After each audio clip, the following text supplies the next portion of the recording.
آج اتنے سارے لوگوں کے درمیان اس کے سر پر صرف ایک پتلا سا دوپٹہ ہے، بس۔ جب علی سے نظر ہٹا کر ارد گرد دیکھا تو سب عورتوں کا یہی حال تھا۔ سخت سردی میں بھی سب عورتوں نے ریشمی لباس پہنے ہوئے تھے، سویٹرز اور گرم چادروں کے بغیر۔ کچھ خواتین نے تو آدھے بازوؤں والی قمیضیں بھی پہن رکھی تھیں۔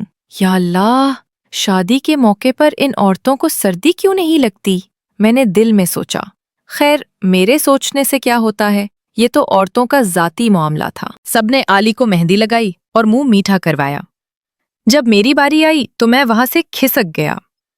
نہ جانے کیوں مجھے اچھا نہیں لگ رہا تھا۔ بارات کے کھانے کے لیے نبیل کے ابا نے ایک بیل خرید رکھا تھا۔ نبیل کے گھر کے پاس ہی ایک اسکول میں بارات کے لیے کھانا تیار ہو رہا تھا۔ رات بھر میں اور نبیل باراتیوں کے لیے کھانا تیار کرواتے رہے۔ نبیل کے ابا کو صرف ایک فکر تھی کہ کہیں کھانا کم نہ پڑ جائے۔ ان کی پریشانی سمجھ آتی تھی کیونکہ بارات گجرانوالہ سے جو آ رہی تھی۔ صبح فجر کے بعد نبیل کے ابا اور ان کے کچھ قریبی رشتہ دار وہاں آئے۔ شاباش پترو، تم لوگ اب جا کے سو جاؤ، 10 بجے اٹھ جانا، پھر جنچ کے بیٹھنے کا انتظام بھی کرنا ہے۔ نبیل کے ابا نے مجھے اور نبیل کو شاباش دی۔ ہم دونوں تھکے ہوئے تھے۔ نبیل کے گھر پر تو مہمانوں کا رش تھا۔ میں نبیل کو اپنے ساتھ اپنے ہی گھر لے آیا۔ ہم دونوں میرے کمرے میں سو گئے۔ ہمارے گھر کے صحن میں ایک شور اٹھا۔ میری آنکھ کھل گئی۔ دیوار پر لگی گھڑی کی طرف دیکھا تو 8:30 ہی ہوئے تھے۔ نبیل کی طرف دیکھا تو وہ زے سے سو رہا تھا۔ صحن کا شور چیخوں میں بدل گیا۔ مجھے کچھ تشویش ہوئی۔ میں آنکھیں ملتے ملتے اپنے بستر سے اٹھا۔ میں کمرے کا دروازہ کھولنے ہی لگا تھا کہ دروازے کا تختہ میرے ماتھے پر زور سے لگا۔ میرا سر چکرا گیا۔ آنکھوں کے سامنے اندھیرا چھا گیا۔ خلیل گجر ہاتھ میں پستول تھامے اندھیرے سے نمودار ہو اور اس نے آتے ہی مجھے گریبان سے پکڑ کر پستول کی نلی میری گردن پر رکھ دی۔ اوئے بے غیرتا، آستین کے سپ تجھے ہماری بہن ہی ملی تھی۔ میری آنکھوں سے اندھیرا ہٹا تو میں نے دیکھا میری دونوں بہنیں خلیل کی ٹانگوں سے لپٹی ہوئی تھیں اور میری امی خلیل کے آگے ہاتھ جوڑ کر کھڑی تھیں۔ خلیل پتر، معاف کر دے اسے۔ امی جی، آپ کیوں معافی مانگ رہی ہیں؟ مجھ سے اپنی ماں کا رونا نہیں دیکھا گیا۔ اسی دوران نبیل کی آنکھ کھل گئی۔ وہ میرا گریبان اپنے بھائی کے ہاتھ سے چھڑاتے ہوئے چیخا، لالا، خلیل چھوڑ اسے، یہ میرا یار ہے۔ یہ یار نہیں، یار مار ہے، پوچھ اس بے غیرت سے۔ خلیل آنکھوں میں انگارے لیے گر جا۔ کیا پوچھوں؟ نبیل میرے اور اپنے بھائی کے درمیان آتے ہوئے غصے سے چل آیا۔ اس نے ہماری بہن کو کہیں کا نہیں چھوڑا۔ خلیل نے غصے سے نبیل کو دھکا دیا۔ اس دھکے کی وجہ سے میرا گریبان بھی خلیل کے ہاتھ سے چھوٹ گیا۔ نبیل دیوار کے ساتھ گرا اور میں اپنے پلنگ پر۔ خلیل نے مجھ پر پستول تان دی۔ اس سے پہلے کہ خلیل کی چلائی ہوئی گولیاں مجھ تک پہنچتیں، علی مجھ پر ذرہ بن کر تن گئی۔ دونوں گولیاں علی کو لگیں۔ اللہ کی قسم لالا، مہروز بے قصور ہے، مہروز بے قصور ہے، یہ سب ظفروں نے کیا ہے۔ علی کے ہونٹوں پر یہ الفاظ تھے۔ علی کے جسم سے بہتے ہوئے خون کو دیکھ کر نبیل درد سے تڑپا اور فوراً اسے اپنے بازوؤں میں اٹھاتے ہوئے باہر کی طرف بھاگا۔ سب اسی کے پیچھے بھاگے سوائے میرے اور خلیل کے۔ خلیل بت بنا کھڑا تھا اور میں اسے دیکھ رہا تھا۔ خلیل کو تو چپ سی لگ گئی تھی اور میں خود کو مجرم سمجھ رہا تھا۔ میں اپنی ہی نظروں میں گر گیا تھا۔ خلیل کی نظریں علی کے خون پر تھیں جو فرش پر کئی جگہ بکھرا ہوا تھا، اور میری نظریں چند منٹ پہلے والا منظر دیکھ رہی تھیں جب اسی فرش پر میری دونوں بہنیں خلیل کی ٹانگوں سے لپٹی ہوئی تھیں اور میری ماں ننگے سر اور ننگے پاؤں کھڑی ہو کر ہاتھ جوڑے خلیل سے میری زندگی کی بھیک مانگ رہی تھی۔ خلیل نے اب بھی پستول کو مضبوطی سے پکڑا ہوا تھا۔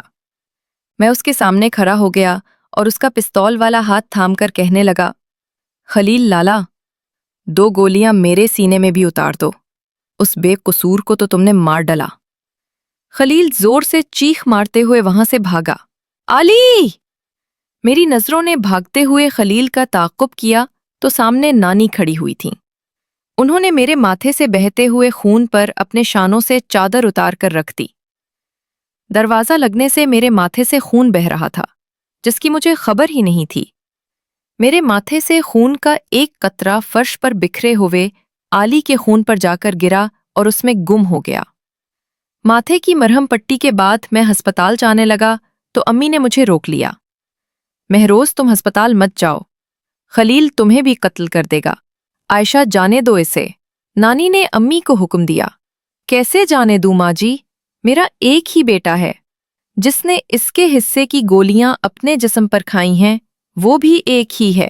نانی نے میری طرف دیکھ کر مجھے کہا، تم جاؤ مہروز۔ میں جانے ہی لگا تھا کہ ابو جی پھولی ہوئی سانس کے ساتھ گھر کے اندر داخل ہوئے۔ مجھے غور سے دیکھنے کے بعد محبت کے ساتھ سینے سے لگا لیا، پھر میرے ماتھے کی چوٹ کو دیکھنے لگے۔ اس کے بعد میرے سارے جسم کا جائزہ لیا۔ جب ان کو تسلی ہو گئی کہ مجھے صرف ماتھے پر ہی چوٹ لگی ہے، پھر ایک زوردار تھپڑ میرے گال پر مارنے کے بعد پوچھنے لگے، تم نے علی کے منگیتر کو خط کیوں لکھا؟ یہ سننے کے بعد میں دنگ رہ گیا تھا۔ میں نے ابو سے اپنی صفائی میں صرف اتنا کہا، میں نے کوئی خط نہیں لکھا۔ مہروز، جھوٹ مت بولو، 2 دفعہ تم نے اس لڑکے کو فون کیا تھا، اس نے تمہاری بات پر یقین کرنے سے انکار کر دیا تو پھر تم نے اسے خط لکھا۔ میں وہ خط خود اپنی آنکھوں سے دیکھ کر آ رہا ہوں۔ کبھی کبھی آنکھوں دیکھا بھی جھوٹ ہوتا ہے، نانی نے بتایا۔ ٹھیک کہہ رہی ہیں بی بی جی آپ۔ ابو نے نانی کی بات سے اتفاق کرنے کے بعد میری طرف دیکھتے ہوئے مجھے کہا، تم بھی ہسپتال سے ہو آؤ۔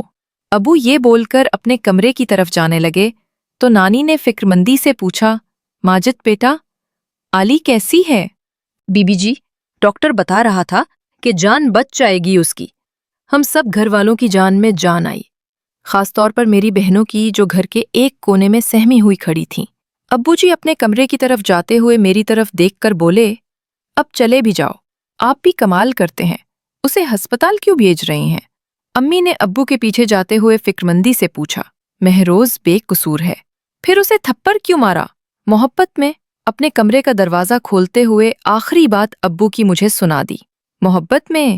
نانی نے ذہین مسکراہٹ کے ساتھ ابو کے الفاظ دہرائے، جیسے وہ سب کچھ سمجھ گئی ہوں، مگر مجھے کچھ سمجھ نہیں آ رہی تھی۔ میں سوچ میں پڑ گیا، انور کو کس نے فون کیا اور خط کس نے لکھا؟ علی نے تو ظفرو کا نام لیا تھا۔ میں ہسپتال پہنچا تو کوریڈور میں ہی مجھے علی کا تقریباً سارا خاندان نظر آ گیا۔ علی کے سسرال میں سے بھی چند لوگ وہاں موجود تھے۔ خلیل مجھے دیکھ کر میری طرف خود ہی آ گیا اور مجھے ایک کونے میں لے جاتے ہوئے بولا، سب پتہ چل گیا ہے۔ یہ کس کی شرارت تھی؟ میں نے حوصلہ کر کے پوچھا، کس کی؟ یہ پتہ نہیں چلا، خلیل نے بھولی صورت بناتے ہوئے جواب دیا۔ میں اس کی عقل مندی پر دل ہی دل میں مسکرایا۔ اس کے باوجود خلیل نے اپنی طرف سے دانش مندانہ انداز اپناتے ہوئے مجھے بتایا، بارات کا کھانا میں نے گجرانوالہ بھجوا دیا ہے، جیسے ہی علی ٹھیک ہوتی ہے ہم انور اور علی کا نکاح بھی کر دیں گے۔ لالا، اب علی کا نکاح انور کے ساتھ نہیں ہوگا، نبیل نے خلیل کے سامنے آتے ہوئے حتمی لہجے میں کہا۔ کیا بکواس کر رہا ہے تو؟ خلیل غصے میں بھڑک اٹھا، تیرا دماغ تو نہیں خراب ہو گیا؟ خلیل کی گھن گرج سے سارے رشتہ دار اکٹھے ہو گئے تھے۔ ہاں، میرا دماغ خراب ہو گیا ہے۔ یہ سب تیرے سالے کا کیا کرایا ہے؟ اگر وہ میرے سامنے آ گیا تو میں اسے نہیں چھوڑوں گا، نبیل نے چیخنے کی بجائے روبدار آواز میں کہا۔ کیوں شور مچایا ہوا ہے خلیل؟ نبیل کے ابا جی نے وہاں آنے کے بعد پہلا سوال یہی پوچھا تھا۔ ابا جی یہ کہتا ہے علی کا نکاح انور کے ساتھ نہیں ہوگا، خلیل نے شکایتی انداز میں اپنے ابا جی کو بتایا۔ کچھ سوچ کر ہی کہا ہوگا اس نے، پڑھا لکھا ہے تیری طرح ڈنگر نہیں۔ آدھی بات سن کر ہی پستول لے کر نکل پڑا تھا۔ دعا کر میری دھی بچ جائے، اگر اسے کچھ ہو گیا تو باقی گولیاں میں تیرے سینے میں ماروں گا۔ نبیل کے ابا جی نے بڑے ضبط کے ساتھ یہ بات کہی۔ وہ سب کے سامنے رونا نہیں چاہتے تھے۔ نبیل اپنے ابا جی کو وہاں سے لے گیا، باقی رشتہ دار بھی دائیں بائیں ہو گئے۔ آخر میں خلیل اور میں ہی وہاں کھڑے تھے۔